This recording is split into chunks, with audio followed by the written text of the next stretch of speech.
जय हिंद दोस्तों। चलिए आज आप लोगों को ये क्लास 10th का मैथ एक्सरसाइज 2.2 ठीक है, जिसमें आपको ये सवाल सीखने को मिलेगा कि यदि शून्यकों का योगफल और गुणनफल दिया गया है तो आप कैसे उससे बहुपद लिख सकते हैं। ठीक है, और वही बहुपद में जब आप बराबर शून्य दे दीजिएगा तो वो द्विघात समीकरण हो जाएगा। ठीक है, तो आपको ये सिखाएंगे कि यदि शून्यकों का गुणनफल दिया हो, ये आपका सब्जेक्ट का भी सवाल है मैथ का। ठीक है, और ऐसे ये क्लास 10 के लिए इम्पोर्टेंट है। ठीक है, बिहार बोर्ड के लिए। तो आपको ये हम पूरा वीडियो में यही सिखाने वाले हैं कि यदि आपको शून्यकों का योगफल तथा गुणनफल दिया रहे तो आप किस तरीका से, बहुत ही सरल तरीका से आपको सिखाएंगे कि किस तरीका से आप उसे द्विघात बहुपद में बदल सकते हैं या लिख सकते हैं। ठीक है, तो देखिए बहुपद ज्ञात कीजिए, मतलब याद रखिएगा ये द्विघात बहुपद का बात हो रहा है। ठीक है, कौन सा घात का? द्विघात का। ठीक है, चलिए आपको हम बारीकी से समझाते हैं। सबसे पहले आपको लिखना क्या है, दिया गया है, समझिएगा, ये सभी चीज को याद रखिएगा। ये 2 नंबर में आ जाता है। ठीक है, प्रश्न। और ये एक सिखाने के बाद आप सारा बना लीजिएगा, वो सब जाएगा। ठीक है, याद रखिएगा। चलिए ध्यान दीजिए, दिया क्या गया है, अल्फा प्लस बीटा बराबर 1/4। ध्यान दीजिएगा दोस्त, अल्फा प्लस बीटा आपको दिया रहेगा। शून्यकों का योगफल तथा शून्यकों का गुणनफल क्रमशः ये है। तो ये हो गया आपका शून्यकों का योगफल, ये गुणनफल। तो उसको लिखिए, एकदम इजी कर देंगे। ठीक है, चिंता मत कीजिए। देखिए अल्फा प्लस बीटा मतलब शून्यकों का योगफल 1/4। पिछले वीडियो में समझा चुके हैं वो सब सवाल। ठीक है, अब देखिए इसका आप जो है ना सूत्र लिखिए। अल्फा प्लस बीटा का सूत्र होता है -b/a, याद होगा आपको। और बराबर में देखिए दोस्त 1/4। कंप्लीट हो गया। अब देखिए यही सामने में आपको इधर लिखना है, सामने में, ताकि दिखने में बने। ठीक है, इधर क्या दिया है और एक चीज कि अल्फा इंटू बीटा, याद रखिएगा अल्फा इंटू बीटा बराबर देखिए तो यहाँ क्या दिया, -1। अच्छा -1 तो दिया है, इसके नीचे नहीं कुछ तो हम क्या लिख सकते हैं, 1 लिख सकते हैं अभी। ठीक है, जिसके नीचे कुछ नहीं, 1 तो हम लिख ही सकते हैं क्योंकि 1 से भाग देंगे तो वही होगा। इधर में इसका सूत्र लिखिए, जैसे इधर लिखिए, एकदम बहुत आसान से, c/a ये होता है ना, अब बराबर -1/1। देखिए अब बस एक चीज पे आप ध्यान दीजिएगा दोस्त कि ये देखिए दोनों में a है ना, यहाँ भी a और यहाँ भी a है ना, दोनों जगह a है, बाकी तो यहाँ b है, वहाँ c है, उससे कोई दिक्कत नहीं। दोनों में देखिए a मिल रहा है। जब दोनों में a मिल रहा है तो दोनों का a का मान क्या होना चाहिए, एक जैसा होना चाहिए, तब ना ये योग निकला होगा या गुणनफल उस तरह। ठीक है तो आप समझिए सबसे बड़ा मान देखिए a का है क्या, इधर 4 है और इधर 1 है, यही है ना, बस सिंपल है। अब इसको 4 पुराना है आपको, देखिए यहाँ 4 है, यहाँ 1 ही है, तो आपको क्या करना है, इसको 4 पुराना, तब ना यहाँ a का मान 4, तो यहाँ भी 4 होना चाहिए। तो हम क्या करेंगे, सिंपल सा यहाँ मल्टीप्लाई करेंगे इसी से जो यहाँ है।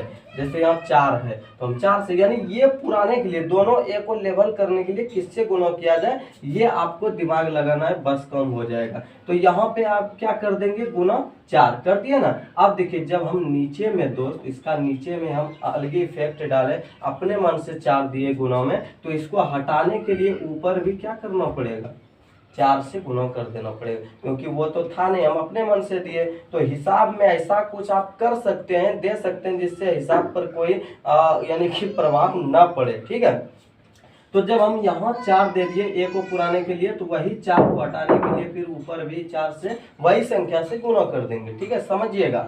अब देखिए सिंपल है, अब यहाँ लिख लीजिए। अतः अब देखिए तो आप इसको सॉल्व कीजिए पहले। c/a बराबर क्या होगा, -1 गुना 4 -4, अब बटे 1 गुना 4 4। अब देखिए a का मान दोनों बराबर हो गया, कंप्लीट, कोई दिक्कत नहीं। अब लिख लीजिए a बराबर, देखिए 4 आ गया, दोनों में a है ना, 4 लिख दिए। अच्छा अब बताइए तो b बराबर क्या होगा, यहाँ चूंकि -b बराबर 1 है, ध्यान दीजिएगा, -b बराबर 1 सीधा में उसी का मान होता है। ठीक है, तो -b बराबर 1 है, अब मतलब b बराबर क्या, -1। ठीक है, कंप्लीट। तो इसको लिखेंगे b बराबर -1।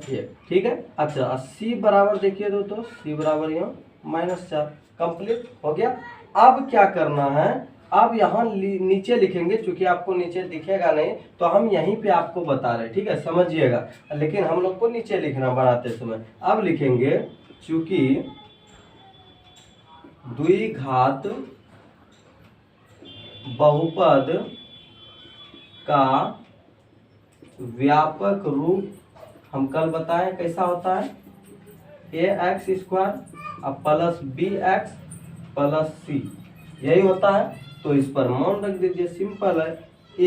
a का मतलब 4 x² प्लस b का मान -1 क्या x, सिंपल है, बस खाली उसका मान रखिए। प्लस देखिए कितना है, c का मान -4 हो गया। अब इसको सॉल्व कर दीजिए, देखिए 4x² अब प्लस गुना -1 तो 1 को नहीं लिखिए x, और फिर यहाँ प्लस गुना -4 हो गया, आपका आंसर रेडी। समझ में आ गया? फिर से एक बार समझ लीजिए, क्योंकि सवाल को समझिए, उसको ये नहीं कि ये अध्याय है एकदम रट के याद कर ले, ऐसा नहीं होना चाहिए। एक सवाल सीख लीजिएगा, सभी बना लीजिएगा, एग्जाम में भी बना लीजिएगा, ठीक है। देखिए सबसे पहले आप क्या कीजिएगा, दिया गया है लिखिएगा, ठीक है। उसके बाद शून्यकों का योगफल और गुणनफल, शून्यकों का योगफल बराबर लिख देंगे, सूत्र लिख देंगे इस तरह मान, और इधर भी वही करेंगे।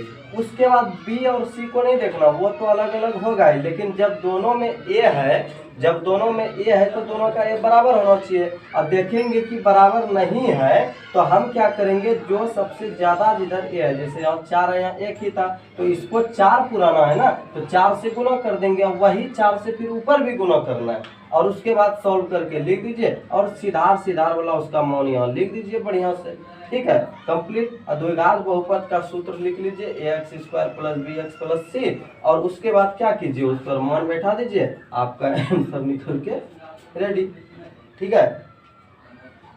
तो उम्मीद करते हैं कि एक्सरसाइज 2.2 का आपका जो पहला सवाल होगा वो आपका बन जाएगा, ठीक है। तो चलिए इसके बाद हम आप लोगों को पहले ही बता देते हैं, और हाँ किसी भी सवाल में दिक्कत हो बनने में तो हमें कमेंट कीजिएगा, ठीक है, उसके लिए हम बना देंगे। अब आगे जो बताने वाले हम बता देते हैं, एक्सरसाइज 2.3 इसमें है क्या, भाग। अभी तो आप लोग ये संख्या वाला भाग जानते होंगे, 2 भागा 428 ऐसे करके, लेकिन अब आपको हम सिखाएंगे x y यानी कि चर राशि वाला भाग कैसे बनता है, ठीक है। तो इसके लिए अगले वीडियो में आप लोग यानी हाजिर रहिएगा।